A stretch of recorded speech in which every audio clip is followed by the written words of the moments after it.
ये दशा रही तो स्टेयरिंग घूमी कि ना घूमी? अरे आवा तो के घुमा दी तो स्टेयरिंग है। अरे देखो तनी दिन पर दिन लरुआइल जात बड़ो, सुखाइल जात बड़ो।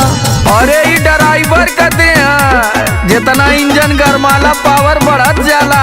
सुना सुनावा।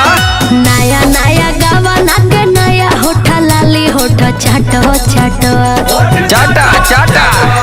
नया नया गावा नाके नया होठा लाली होठा चाटो चाटो तो दुबर रइल हो ड्राइवर गाड़ी हाको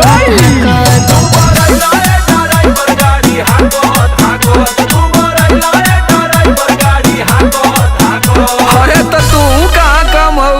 अंगन दलानी चाहे सुती खरी हनी रानी लपक लपक। अंगन दलानी चाहे सुती खरी हनी रानी लपक लपक। मजा ले लू ये पत्थर कोकोरा चपक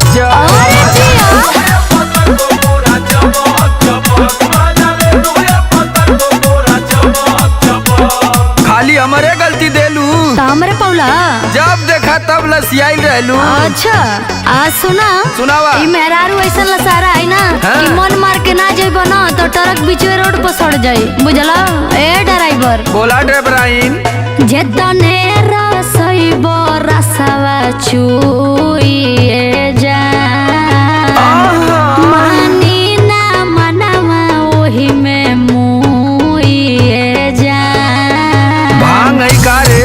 का लगता जेतने रसइबो रसवा चुइए जान मानी ना मनवा ओही में मुइए जान।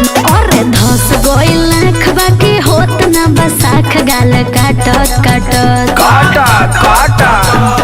धस गइल नखबा के होत ना बसाख गाल काटत काटत तो दुबर रइल हो ड्राइवर गाड़ी हाकत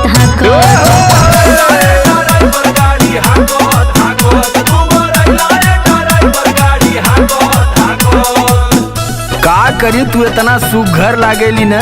अच्छा तो के केतनो प्यार करी मनवे ना भरेला। अच्छा अच्छा ढेर मत फुसलाव। सही कहती पगली तोरे जवानी के कसम। सुन का मनवा तो करे वही घरी कूट देई धान। आयो दादा रोटिया बेलत जब अखिया मारेलू जान। मनवा तो करे वही घरी कूट देई धान। सही का हो रोटिया बेलत जब अखिया मारेलू जान। ना चुप रहो। समरया लोक नियन चाहे लू खेला खेला छपक छपक। तू खूब बोलेला। समरया लोक नियन चाहे लू खेला खेला छपक छपक। मजा ले लू ये पत्थर कोकोरा चपक चपक।